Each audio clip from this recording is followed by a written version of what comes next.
하나님께서 우리에게 주시는 말씀은 창세기 16장 1절로 5절입니다. 제가 가진 성경, 구약성경 19페이지에 있습니다. 창세기 16장 1절로 5절까지 우리 같이 한 목소리로 함께 읽겠습니다. 아브라함의 아내 사레는 출산하지 못하였고 그에게 한 여종이 있으니 애굽 사람이요 이름은 하갈이라. 사레가 아브라함에게 이르되 여호와께서 내 출산을 허락하지 아니하셨으니 원하건대 내 여종에게 들어가라. 내가 혹 그로 말미암아 자녀를 얻을까 하노라 하매 아브라함이 사레의 말을 들으니라. 아브라함의 아내 사레가 그 여종 애굽 사람 하갈을 데려다가 그 남편 아브라함에게 첩으로 준 때는 아브라함이 가나안 땅에 거주한 지 10년 후였더라. 아브라함이 하갈과 동침하더니 하갈이 임신함에 그가 자기의 임신함을 알고 그의 여주인을 멸시한지라. 사레가 아브라함에게 이르되 내가 받는 모욕은 당신이 받아야 옳도다. 내가 나의 여종을 당신의 품에 두었거늘 그가 자기의 임신함을 알고 나를 멸시하니 당신과 나 사이에 여호와께서 판단하시기를 원하노라. 아멘. 감사합니다. 옆에 있는 분들에게 이렇게 하면 인사하시죠. 하나님의 사랑으로 사랑하고 축복합니다. 네, 하나님의 사랑으로 사랑하고 축복합니다. 이렇게 사람은 하나님의 사람으로 사랑받을 때, 또 다른 이들로부터 칭찬받을 때, 인정받을 때 가장 행복합니다. 이렇듯 사랑을 받아야만 살아갈 힘을 얻는 사람들, 즉 연약한 인간들을 한마디로 규정한다는 것이 참 어려운 일입니다. 사람을 뭐라고 말하는 것이 가장 합당하고 가장 정확한 설명이 될 수 있겠습니까? 어떤 시인은 그래서 인간을 이렇게 노래했습니다. 우리 같이 한번 뜰 텐데 같이 한번 읽어보도록 하겠습니다. 우리 자막에 뜨면은 같이 한번 읽겠습니다. 같이 읽습니다. 인간이란 상처 입기 쉬운 것, 상처 입히기 쉬운 것, 아픔을 알면서도 상처 입히는 것, 상처 입기 전 먼저 상처 입히는 것, 정말 이기적인 것. 인간이란 고독을 느끼는 것, 외로움을 느끼는 것, 그래서 어울릴 수밖에 없는 것, 그래서 의지하는 것, 그래서 사랑하는 것, 조금은 잃을 수 있는 것, 그러나 완전히 지울 수는 없는 것, 정말 약하고 나약한 것, 그래서 인간이란 서로 봐주며 도우며 살 수밖에 없는 것, 하지만 그리하지 않는 것, 알면서도 하지 않는 것, 인간이라 불리우는 건 정말 알다가도 모르는 것. 이렇게 노래했습니다. 옆에 분들 한번 봐보시죠. 네, 잘 이해가 가십니까? 잘 모르시겠죠? 왜 사람은 상처받기를 싫어하면서 왜 상처를 주는 사람일까요? 사랑받기를 좋아하면서 왜 사랑할 수는 없을까요? 왜 모든 것을 도우며 살 수밖에 없지만 왜 그리하지 않을까요? 알면서도 왜 그렇게 살아가지 않을까요? 이것을 잘 알다가도 모르는 것 같아요.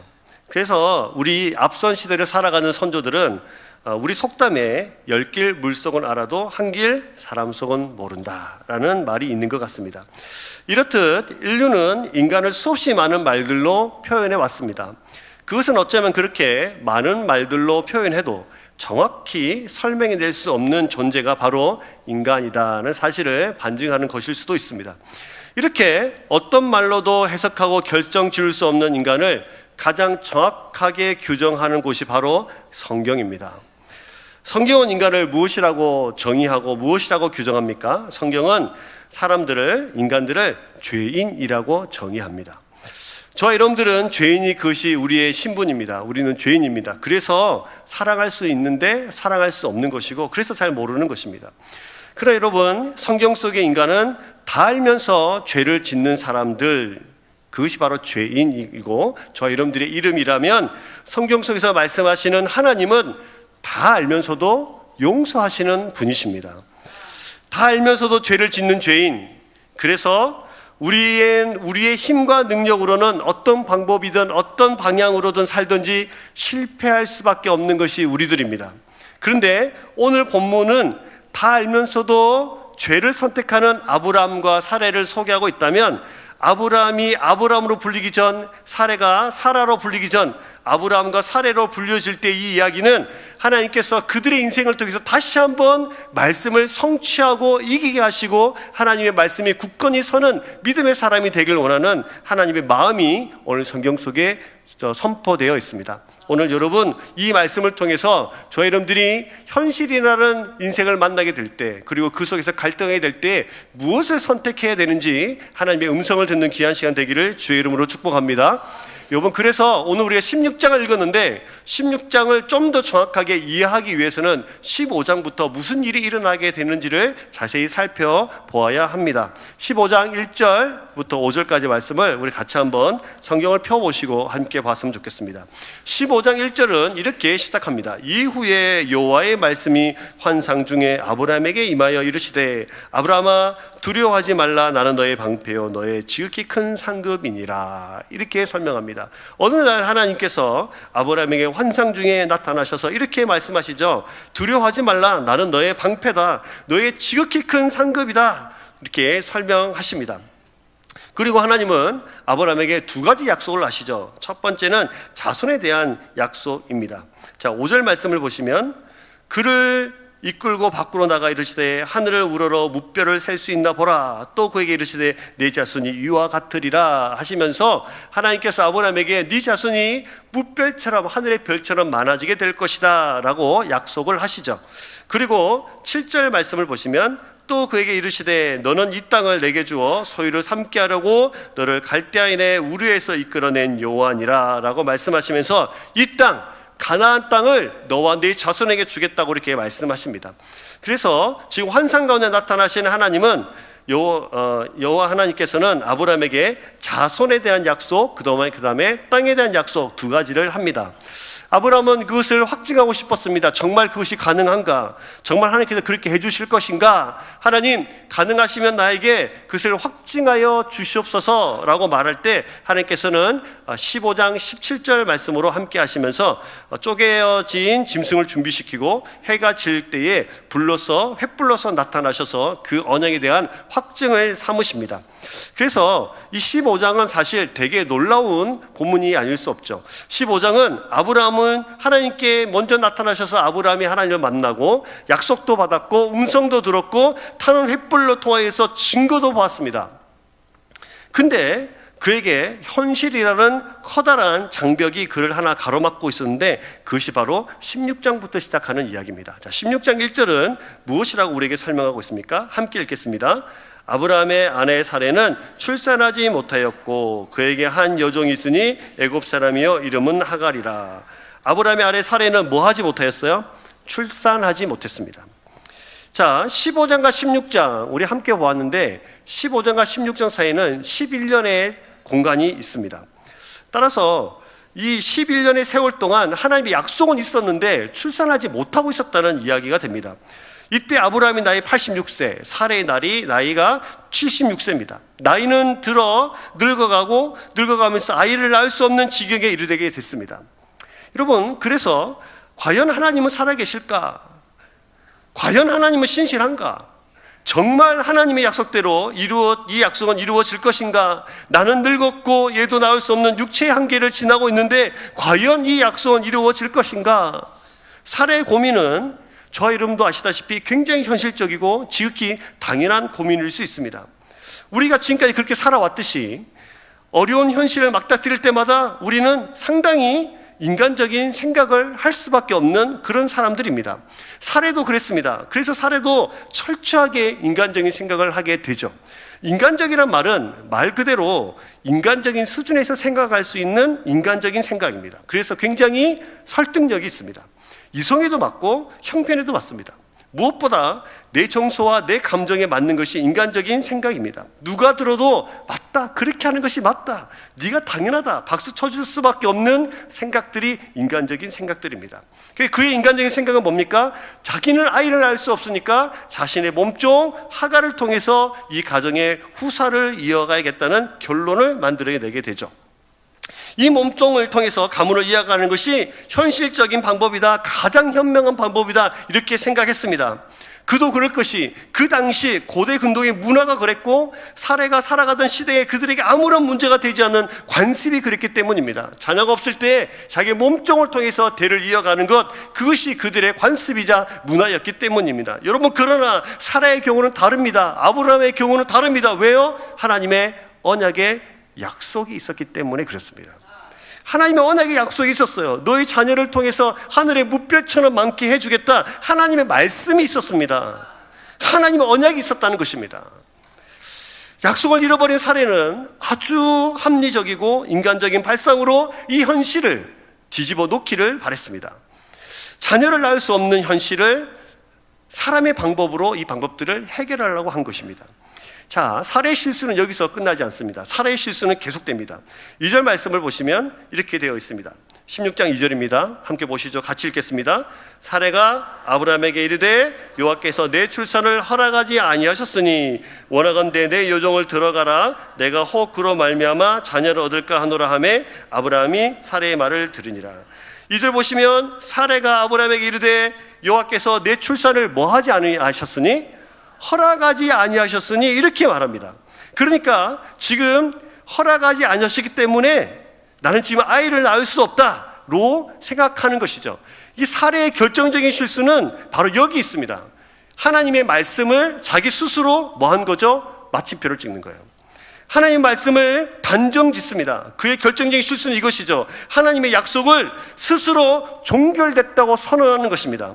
하나님의 약속을 자신이 끝내버리는 것이 사례의 가장 큰 실수입니다. 여러분, 하나님께서 허락하지 아니하셨습니까? 아니에요.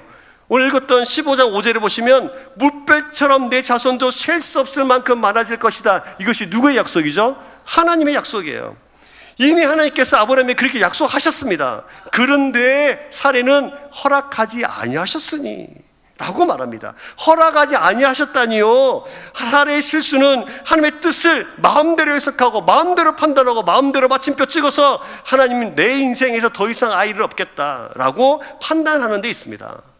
여러분, 하나님께서 약속하시고 말씀하셨다면 그것은 반드시 이루어지는 줄을 믿으시길 주의 이름으로 축복합니다. 여러분, 이것처럼 사람들은 많은 부분 이성을 넘어서 인간적인 생각을 통해서 하나님의 약속이 이루어지지 않을 거야, 말씀이 이루어지지 않을 거라는 마침표를 찍지만 사실 하나님은 한 번도 우리 인생에 마침표를 찍어내신 적이 없습니다. 뭐를 찍습니까? 컴마를 찍죠. 지금 아이가 없지만 컴마 찍고 어떻게 돼요? 있게 될 것이다. 지금은 눈에 보이는 게 없지만 컴마 찍고 있게 될 것이다. 없지만 있을 거야. 없지만 있을 거야. 이것이 성경에서 우리에게 말하는 말씀입니다. 그러니까 지금 믿음의 눈으로 바라보면서 기다려야 했던 것이죠. 그러나 사례는 하나님께서 허락하지 아니하셨다 스스로 종결짓습니다. 내 몸은 아이를 낳을 수 없는 몸이다. 그래서 나는 절대로 아이를 가질 수 없고 아브라함의 자손은 없다. 자신의 인생에 스스로 마침표를 찍고 있는 엄청난 실수를 지금 범하고 있는 것입니다. 여러분 마음대로 여러분 인생을 단정하지 마시기 바랍니다. 여러분의 마음대로 하나님의 뜻을 결정하고 단정짓기 마시기 바랍니다. 하나님의 뜻은 영원합니다. 반드시 이루어 갑니다. 여러분들을 이끌고 가시는 분이 바로 우리 하나님이십니다. 그러면 여기서 질문 하나 해볼까요? 우리 하나님께서 아브라함과 사라에게 도저히 아이를 낳을 수 없는 육체의 한계를 넘어서는 그 시점까지 그들을 끌고 가셨던 이유는 어디에 있습니까? 말씀하시면 바로바로 이루어지면 너무너무 좋을 텐데 왜 그렇지 않으십니까? 아브라함에게는 불가능이 없다는 사실을 하나님께서 가르쳐주고 싶었기 때문입니다. 또 한 가지는 아브라함의 믿음을 테스트하기 위해서예요. 즉 믿음의 모델이 되기까지 그의 삶을 다듬어 가시기 위해서입니다. 또 한 가지 더는 새로운 생명을 잉태하지 못한 죽음의 태를 열어서 죽음에서 새 생명을 주실 수 있는 분이 하나님밖에 없다는 사실을 그들 인생에 철저하게 새겨주고 싶었기 때문입니다. 즉 다시 말하면 생명의 주관자가 누구시죠? 하나님이라는 사실을 그들 인생에 가르쳐주고 싶으셨기 때문이에요. 여러분, 이것을 더 확증해 보려면 창세기 18장 19절에 보시면 이렇게 되어 있어요. 자, 말씀이 같이 뜰 텐데 찾으실 분은 찾으시고 저기 화면에 성경이 뜨면 같이 한번 읽어볼까요? 창세기 18장 19절입니다. 같이 있습니다.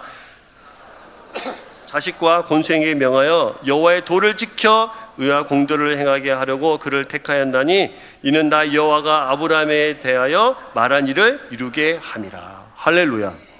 내가 그를 택한 것, 그 권속에게 명하여 뭐를 지켜요? 여호와의 도를 지키고 의와 공도를 행하게 하라고 그를 택했는데 이는 나 여호와가 아브라함에 대하여 뭐예요? 말한 일을 이루려 함이라. 다시 말하면 그의 인생에 약속하신 약속을 이루어내서 결국 이 사람들이 믿음으로 반응하기를 원하셨던 것입니다. 여러분, 그래서 그들을 이해할 수 없으나 그들의 아이를 낳을 수 없는 그 지경에까지, 시점까지 끌고 가신 것입니다. 즉 그들 통해서 믿음이 뭔가를 보여주고 싶으신 것이죠. 여러분, 그래서 무슨 일이든지 해석이 되지 않고 이해가 되지 않는 우리의 현실에 우리가 맞닥뜨릴 때가 많이 있죠. 그럴 때 여러분, 나의 모든 것이 끝났다고 결전 짓지 마시기 바랍니다. 하나님은 없다고 말씀하지 마십시오. 사례처럼 마침표를 찍어대지 마십시오. 하나님의 하나님은 말씀으로 약속하는 분이시고, 약속하셨다면 약속을 근거로 반드시 행하시는 분이시고, 그 행함은 컴마이지 절대로 마침표가 아니란 사실을 믿으시길 주의로 축복합니다. 우리 하나님 너무 좋은 하나님께서 아브라함과 사라 앞에 놓여진 현실은 잘못된 생각으로 시작이 됩니다. 그들은 잘못된 생각은 잘못된 비참한 결과를 초래하는 행동으로 또 옮겨지게 되는데, 이제 이 사례의 생각이 어떻게 행동으로 이 가정에 이루어지는지를 좀 자세히 좀 살펴봤으면 좋겠습니다. 여러분 아시는 대로, 자, 16장 창세기 16장 2절을 보시면 원하건대 내 요종에게 들어가라, 내가 혹 그로 말미암아 자녀를 얻을까 하노라 하면서 실제로 이 생각이 행동으로 옮겨져요. 이 철저히 인간적인 생각, 하나님의 말씀을 저버린 이 생각이 실제로 옮겨놓습니다. 실제로 자기의 몸적인 하가를 아브라함에게 준 것이죠. 여러분, 사람들은 급하면 원칙과 원리를 무시하고 편법을 씁니다. 편법은 가장 쉽고 가장 최선의 방법으로 보이고 그것이 모든 문제의 유일한 방법인 것처럼 보입니다. 사례도 그랬습니다. 이 방법이 유일한 이 모든 문제를 해결할 수 있는 방법이라고 생각했습니다. 문제는 이 편법이 잘못되었다고 아무도 생각하지 않은 데 있습니다. 그러나 그 결과는 언제나 비극적이고 비참함이죠. 사례는 편법을 사용하기 이르렀습니다. 애굽에서 얻은 몸종 하가를 통해 자신의 모든 불만과 문제와 갈등을 해결하려고 한 것이죠. 지금 사례가 나이 들어가고 아이를 낳을 수 없는 지경에 있다는 것을 알고 있었습니다. 그래서 그는 더욱 극도로 불안하면서 초조했을 것입니다. 근데 여러분, 아이를 낳을 수 없는 육체가 되었다면, 그것이 정말 그 인생의 큰 고민이 되었다면, 약속은 있는데 나한테 이루어진 일이 하나도 없다고 생각이 되는 것이 나의 지극히 어려운 현실이었다면, 사례는 약속을 근거로 그 약속을 들고 하나님께 나아가야 됐습니다. 하나님께 나아가는 것이에요. 그것을 들고 하나님께 좀 따지기도 하면서, 하나님 약속하셨는데 왜 안 이루어주시나요? 하나님 그렇게 말씀하셨는데 왜 안 이루어주시나요? 따지기도 하면서, 상의하기도 하면서 기도하기도 했어야 되는 것이죠. 그러나 그는 하나도 상의하거나 그 문제를 들고 하나님께 나아가지 않았습니다. 이 성경에서 오늘 16장 이야기를 통해서 더 큰 문제들이 있는데, 이 첫 번째는 사례의 실수를 조명한다면, 두 번째는 이 아브라함의 실수를 조명합니다. 또 다른 문제가 있습니다. 우리의 믿음의 모델인 아브라함이 아무 조건 없이 이 조건을 수락하는 데 있습니다. 사례가 제안을 이렇게 했다면 거절해야 되는 거예요. 왜냐하면 15장에서 보시면 이렇게 말씀하신 적이 있거든요. 자, 15장으로 다시 가보셔서 창세기 15장 2절에 보시면, 아브라함이 이르되 주 여호와여 무엇을 내게 주시려 하나이까? 나는 자식이 없사오니 나의 상속자는 다메섹 사람 누구예요? 엘리에셀이니라. 이 사람이 누구냐면 자기 몸종이거든요. 아브라함이 이미 이것을 경험한 겁니다. 다시 말하면 하나님 양자나 삼아서 나의 대를 잇겠습니다. 지금 나도 아이를 낳을 수 없는 입장이 되니까 지금 양자 삼아가지고 좀 이 세상 사람들이 다 하는 방법처럼 그렇게 지금 나도 그렇게 한번 살아보겠습니다 라고 말하고 있을 때, 하나님께서 뭐라고 말씀하셨냐면, 아니야, 그 사람을 통해서 네 자손이 되는 것이 아니라 내 몸에서 난, 내 정분을 통해서 난, 이방인을 통해서 나는 것이 아니라 네 정분을 통해서 난 그 사람들을 통하여서 너의 믿음의 후손들을 이끌고 가야 돼 라고 15장에서 이미 말씀하신 적이 있거든요. 아브라함, 사례 지금 사례가 똑같은 지금 이야기를 하고 있잖아요. 그러면 아브라함은 어떻게 해야 되나요? 여보, 당신이 아이를 못 낳는 것은 믿음으로 우리가 반응하기를 원하시는 하나님의 언약의 말씀 따라 우리가 그렇게 살아가야 되는 거야. 지금 우리를 믿음의 사우로 만들고 가고 계시는 거야. 당신이 얼마나 힘들면 그런 말을 하겠소. 많이 힘들지만 우리 하나님의 말씀을 믿고 한번 신뢰해 보십시다. 한번 기다려 보십시다. 분명히 하나님은 우리에게 말씀을 이루어 주실 것입니다. 이렇게 말을 해야 되는데 아브라함마저도 이미 15장에서 하나님의 말씀을 경험했음에도 불구하고 그 답을 얻었음에도 불구하고 그는 똑같이 살해의 제안을 받아들이고 있는 것이죠. 여러분, 이들의 모습을 보면서 어찌나 인간적인 방법이면 무엇인지 옳다고 생각하는 저와 여러분들의 인생이 닮아 있는지 모르겠습니다. 근데 여러분, 계속해서 성경에서 비춰주는 이야기가 뭔지 좀 집중해 보실 필요가 있겠죠. 자, 이들의 생각이, 이들의 묵상이 행동으로 옮겨졌습니다. 행동으로 옮겨졌다는 것은 반드시 결과를 만들어내겠죠. 자, 그러면 오늘 성경은 어떤 결과들이 이들의 선택을 통하여서 이루어져 가는지를 우리에게 잘 보여주고 있는데 4절 말씀을 보시면요, 16장 4절입니다. 함께 읽겠습니다. 창세기 16장 4절 같이 있습니다. 아브라함이 하갈과 동침하더니 하갈이 임신함에 그가 자기의 임신함을 알고 그의 여주인을 멸시한지라. 하갈이 뭐 하게 됐습니까? 임신하게 됐습니다. 문제는 거기서 끝나는 것이 아닙니다. 하갈의 변화입니다. 임신을 알게 된 하갈은 어떻게 됩니까? 그가 사레의 몸종이었지만 무슨 위치를 가지려고 해요? 주인의 위치를 가지려고 합니다. 즉 사레를 무시하면서 여주인을 멸시하게 됐습니다. 여러분, 다스리려는 죄의 본성, 이것이 하갈을 덮게 된 것이죠. 이것이 인간의 속성입니다. 옆에 분들 한번 봐보세요. 이분들은 우리가 다스리려고 하는 사람들이 아니라 뭐 하시는 사람이냐면 사랑하고 섬겨야 되는 사람들이에요. 근데 죄의 속성이 우리를 다스리기 시작하면 사랑하고 섬기는 것이 아니라 어떻게 됩니까? 다스리려고 하는 거예요.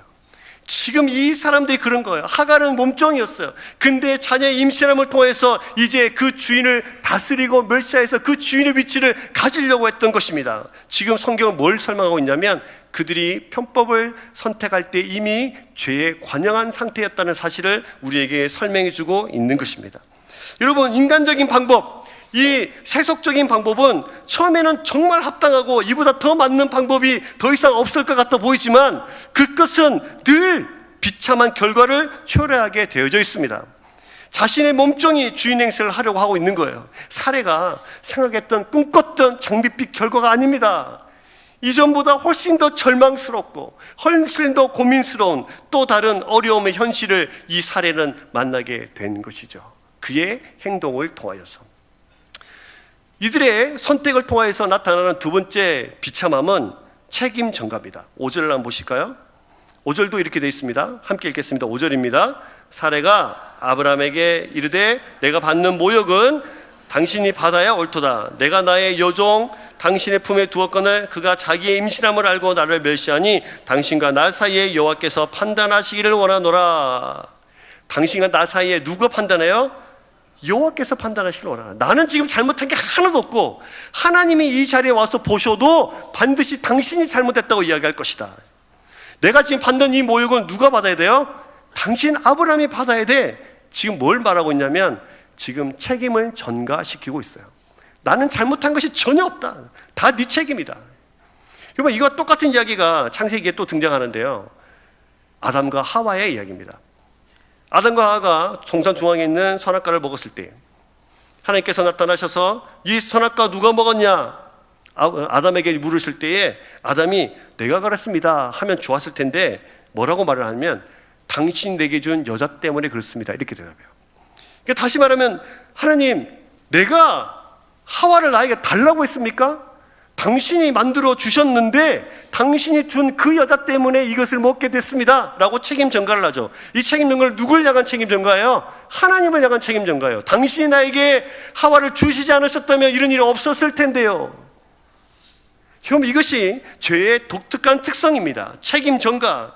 사례는 아브라함에게 적극적으로 항의합니다. 죄의 속성, 그들이 다스리고 있음을 보여주는 것입니다.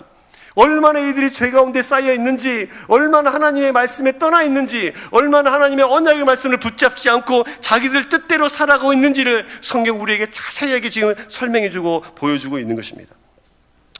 죄를 선택함으로 그들의 평안과 안위가 깨지는 가정의 모습까지 지금 성경 우리에게 보여주고 있습니다. 자, 이들의 선택의 결과는 여기서 끝나지 않습니다. 이 선택의 결과는 세 번째가 네 번째가 있는데요. 세 번째는 그들의 선택을 통해서 낳은 씨앗입니다. 그 씨앗이 누굽니까? 이스마엘입니다. 이스마엘이 누굽니까? 이스마엘의 후손이 오늘날 기독교의 가장 큰 대립과 갈등을 보여주는 아랍의 종교, 이슬람의 세력들입니다. 이슬람의 경전인 코란에도 그들의 조상은 아브라함이고 또한 아브라함의 서자 후손인 이스마엘이라고 주장하고 있습니다. 오늘날 이 지역에서 발견된 막대한 석유로 인하여서 막강한 경제력과 세계에 영향을 미치는 힘과 경제력으로 기독교의 가장 치명적인 칼날을 들이고 있는 것이 바로 이들이에요. 그들의 씨앗입니다. 그 출발점이 어디입니까? 아브라함과 사례가 약속에 인내하지 못하고 기다리지 못한 결과로 우리 속에 나타난 일입니다. 이들의 문제는 여기서 끝나지 않고 한 가지가 더 있는데요. 자, 16장에서 한 장에 넘겨보시면 17장이 등장하는데 17장 1절에 보시면 이렇게 되어 있습니다. 함께 읽어볼까요? 아브라함이 99세 때에 여호와께서 아브라함에게 나타나서 그에게 이르시되 나는 전능한 하나님이라 너는 내 앞에서 행하여 완전하라. 몇 세 때 나타나셨다고요? 99세 때 나타나셨어요. 기억하십니까? 16장에 나타났을 때 이때 아브라함 나이 몇 살이라고 제가 말씀드렸죠? 86세예요. 몇 년이 지났죠? 13년이 흘렀습니다. 16장과 17장 한 장 차이밖에 나지 않는데 이게 13년의 공간이 존재합니다. 즉 많은 성경학자들이 이 부분을 향하여서 하나님과 아브라함의 관계가 끊어졌다고 설명합니다. 맞습니다, 여러분. 13년 동안 그들의 불법, 그들의 편법, 하나님의 말씀을 주었음에도 불구하고 확증시켜 달라고 하니까 횃불로 나타나셔서 아브라함에게 확증하여 주면서 약속을 하셨음에도 불구하고 그 하나님의 말씀을 선택하지 못한 채 현실의 얼매에 살아가는 그들의 선택을 보시면서 하나님은 13년 동안 그들과 교제를 끊으셨던 거예요. 이건 죄의 관영함, 죄의 속성 아시겠죠? 죄를 선택할 때마다 하나님의 언약의 말씀을 선택하지 않을 때마다 그들에게 나타난 수없이 많은 이 인생의 이야기들이 지금 이들 속에 나타나고 있는 것입니다. 근데 여러분, 우리 하나님, 제가 초반에도 말씀드렸지만 기억하시나요? 사람은 다 알면서도 뭐를 지어요? 죄를 지어요. 하나님은 다 알면서도 뭐 하세요? 용서하세요. 그러면 하나님, 그 용서하시는 그 하나님, 그 신실하신 언약의 하나님께서 어떻게 지금 이 이야기를 결말을 지으시나? 도대체 진짜 하나님은 이 어려운 현실 속에서 하나님 일하시고 계시나? 네, 일하시고 계십니다. 한번 우리가 확인해 보십시다. 자, 창세기 21장을 펴보시고요. 1절부터 3절까지.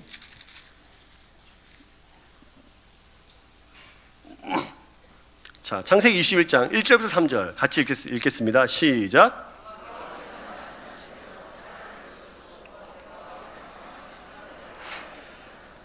사례가 임신하고 하나님의 말씀하신 시기가 되어 노년의 아브라함이 그에게 태어난 아들 곧 사라가 자기에게 낳은 아들을 이름하여 이삭이라 하였고. 자, 1절 보십시오. 21장 1절. 여호와께서 뭐 하신 대로? 큰 소리로 뭐 하신 대로? 말씀하신 대로 사례를 뭐 하셨어요? 돌보셨어요. 또 나와요. 여호와께서 뭐 하신 대로? 말씀하신 대로 사라에게 행하셨으므로 사례가 뭐 했습니까? 임신했습니다. 여러분, 여호와께서 말씀하신 대로 우리는 이미 끝났다고 생각하지만 아니요, 하나님 한 번도 그 약속을 끊임없이 그것을 진행하고 계시는 분이 우리 하나님이십니다. 뿐만 아니라 여러분, 2절 사례가 임신하고 그 다음에 뭡니까? 하나님이 말씀하신 시기. 하나님께서 말씀하셨다면 하나님께서 그 시기도 하나님이 정하십니다. 시기가 되어서 노년에 아이가 날 수 없는 때에 아브라함이 아들을 낳았다라고 성경은 우리에게 기록하고 있습니다. 그 아들 이름이 이삭입니다. 이미 하나님은 아브라함의 이때 나이 21장에서는 아브라함 나이 100세입니다. 아이를 낳을 수 없어요. 사례의 나이 90살이에요. 하나님은 약속대로 이미 새 생명을 잉태할 수 없는 그 사례의 태를 여셨습니다. 지키시고 보호하셨습니다. 90살이 되도록, 아브라함의 100세가 되도록 그들을 보호하시고 지키신 분이 누구십니까? 하나님이십니다. 그 약속을 이루어 가신 분이 누구십니까? 하나님이십니다. 그리고 이삭이 태어났습니다. 이삭은 야곱을 낳았고요, 야곱은 70명의 가족을 이끌고 애굽에 정착하게 되고 70명의 가족은 출애굽하게 됐을 때 무려 200만 명이나 되는 많은 사람들이 출애굽하게 되어졌습니다. 하나님의 언약이 이루어졌습니까? 안 이루어졌습니까? 이루어졌습니다. 이것을 좀 더 명확하게 확인해 볼까요? 출애굽기 1장 7절 말씀 같이 한번 보겠습니다. 출애굽기 1장 7절입니다. 우리 앞에 화면에 뜨니까요, 자막을 같이 한번 보면서 읽어보셨으면 좋겠습니다. 함께 읽겠습니다. 이스라엘 자손도 생육하고 불어나 변성하고 매우 강하여 온 땅에 가득하게 되었더라. 할렐루야. 자, 이스라엘 자손은 첫 번째 어떻게 됐다고요? 생육하고, 그 다음에 어떻게 해요? 부활하고 번성하고 매우 강하고 온 땅에 충만하게 됐어요. 지금 5가지의 언어가 지금 등장하죠. 생육했다, 불어났다, 번성됐다, 매우 강했다, 온 땅에 가득하게 됐다. 다 똑같은 말입니다. 즉 하나님께서 그들의 인생을 말씀하신 대로 이루어지지 않으면 절대로 불가능했다는 사실을 지금 출애굽기 1장 7절을 통해서 우리에게 말씀하고 계시는 것입니다. 여러분, 하나님께서는 어떤 상황이든지 그 말씀을 성취하십니다. 말씀을 시작하는 분이 하나님이시고 말씀을 끝내시는 분이 하나님이십니다. 말씀을 하신 분이 누구시죠? 하나님이세요. 이 말씀을 이루어내시는 분이 누구시죠? 하나님이세요. 그분은 처음과 나중 되십니다. 뿐만 아니고 여러분, 땅에 대한 약속요, 자손에 대한 약속은 이루어졌는데 땅에 대한 약속은 이루어졌을까요? 안 이루어졌을까요? 이루어졌죠. 여호수아를 통하여서 가나안 땅을 점령하게 돼서 그들의 소유로 만들게 됩니다. 하나님의 언약은 그렇습니다.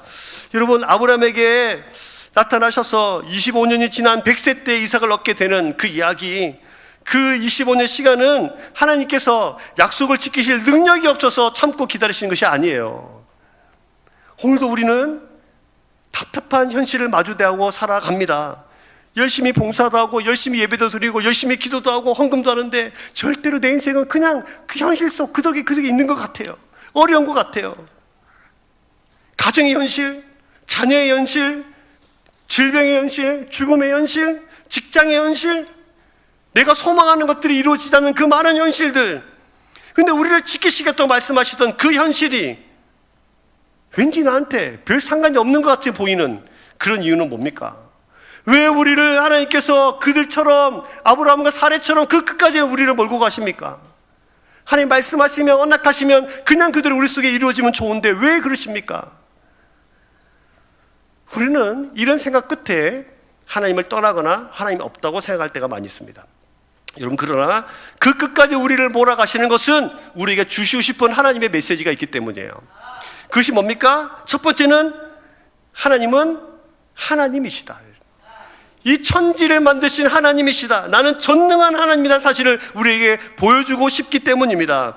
두 번째는 여러분, 아브라함과 같이 우리의 믿음을 더 단단히, 더 확고하게 믿음의 사람으로 만들어 놓기 위함입니다. 세 번째는 우리 삶의 주관자이자 도움 주시는 분이 유일하게 창조주 하나님이심을 우리에게 깨닫게 하기 위해서입니다. 네 번째는 하나님이 우리와 친밀한 관계를 믿음을 통해서 유지하고 싶어 하신다는 하나님의 말씀을 우리가 새겨 듣기를 원하시는 것입니다. 여러분, 암담한 현실 압니다. 누구에게도 말할 수 없는 아픔들이 여러분 속에 있을 것입니다. 해결되지 않는 현실들이 있겠죠. 근데 여러분, 우리를 왜 그 끝까지 몰고 가시면서 끝까지 믿음을 우리에게 요구하십니까? 왜요? 오직 믿음으로 구원받을 수 있기 때문입니다. 오직 믿음으로 눈을 봤을 때 하나님께서 살아계심을 볼 수 있기 때문입니다. 오직 의인은 믿음으로 말미암아 살리라는 말씀처럼 믿음으로 살아내는 진정한 하나님의 백성을 찾으시기 위함입니다. 사랑하는 여러분, 그런데 왜 우리가 그 언약을 선택하지 못하는 줄 아십니까? 왜 우리가 그 언약을 붙잡지 못합니까? 왜 그럴까요? 만약에 우리가 이 문을 열고 밖에 나가서 이 앞에서 마당에서 초등학생 2명이 막 싸우고 있습니다. 그럼 우리를 딱 불러 세워서 너희들이 싸우는 것이 하나님이 기뻐하실까 싫어하실까 이러면 걔네들도 다 압니다. 하나님께서 싸우는 것은 좋아하세요, 싫어하세요? 당연히 싫어하시죠. 조그만 꼬마들도 옳고 그름은 판단할 수 있습니다. 근데 문제는 우리 인생에 놓여진 모든 문제들이 옳고 그름의 문제가 아니라 우리는 어떻게 하면 더 좋은 것을 선택할까 고민하기 때문에 우리는 하나님의 언약을 잘 선택할 수 없습니다. 여러분, 어떤 것을 더 붙잡아야 우리에게 더 유익이 될까? 어떤 것이 나에게 더 좋을까? 이렇게 생각하기 때문에 여러 가지 생각을 계산하게 되는 거예요. 인간적인 계산입니다. 사례가 선택한 지극히 합리적인 계산. 그 계산은 어디로부터 시작됩니까? 욕심으로부터 시작되는 것입니다. 그래서 욕심이 죽음을 낳게 되고, 욕심은 우리 모두를 하나님의 말씀으로부터 멀리 떠난 인생을 살아가게 되게 만들어내는 것입니다. 사랑하는 여러분, 하나님 앞에서 이것이 더 좋을까 저것이 더 좋을까가 아니라 하나님의 말씀을 선택하는 여러분 되시기를 주의 이름으로 축복합니다. 우리의 현실에 옳은 방법은 그 방법을 설계해야 되는데, 그 옳은 방법은 하나님의 말씀을 선택하는 것입니다. 그 언약을 붙잡는 것입니다. 언약의 말씀을 선택하는 것이 유일한 옳은 길인 줄 믿으시기를 주의 이름으로 축복합니다. 그럼 여러분, 하나님이 여러분들에게 언약하셨나요? 언약 안 하셨나요?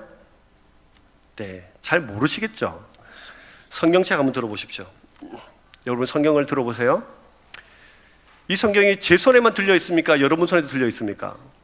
여러분 손에 들려 있죠. 여러분에 들려 있다는 것은 이 말씀을 통해서 여러분들에게 언약하셨다. 누가요? 하나님께서. 그럼 우리는 이 성경책을 그냥 책으로 봐야 될까요? 하나님의 언약의 말씀으로 봐야 될까요? 하나님의 언약의 말씀으로 받아야 되는 것입니다.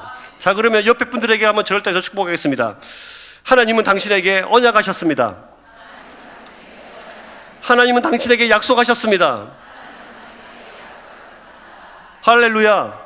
이 믿으세요? 여러분, 이 말의 의미, 여러분들이 아멘 하고 있는 이 의미는 이 성경 속에 들어있는 모든 나를 향한 약속이 이루어진다, 안 이루어진다? 이루어진다. 그게 믿음이에요. 그러나 이 약속의 성취의 때는 우리가 원하는 그 시간이 아닐 수 있다는 것 또한 믿으셔야 됩니다. 하나님이 원하시는 때, 우리에게 가장 적합하고 가장 좋을 때에 이 말씀이 선언되어지고 성취되어진다는 사실을 믿을 필요가 있는 것입니다.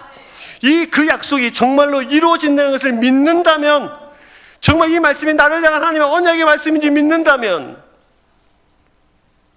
우리는 이 약속의 성취를 볼 그날까지 기다리는 법을 배워야 합니다. 하나님 앞에서 머무르는 법, 하나님 앞에서 조용히 내 현실을 들고 하나님 앞에서 내어놓는 법을 배우셔야 됩니다. 그것이 믿음입니다. 여러분, 사례와 같이 하나님이 의심스러우십니까?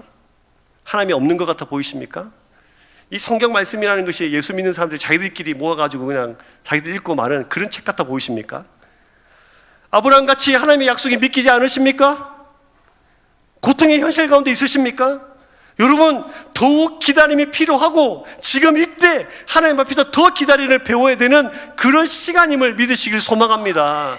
자, 여러분들의 이 많은 현실을 가지고 이제 여호와 앞에서 머물러 보십시오. 그리고 하나님께서 이 언약을 성취할 것을 기대하십시오. 얼마나 흥분되고 얼마나 설레는 나날이 되는 줄 모릅니다. 여러분, 하나님의 말씀을 씹고 또 씹어서 그 약속을 기억해내는 여러분 되시길 소망합니다. 이 약속을 여러분의 현실 속에 철저히 뿌리내리는 그런 말씀이 되기를 주의 이름으로 축복합니다. 날마다 이 말씀으로 이 언약을 붙잡고 성취할 그날을 기대하며 하나님을 찬양하고 영광 돌리는 여러분 인생 되기를 주의 이름으로 축복합니다.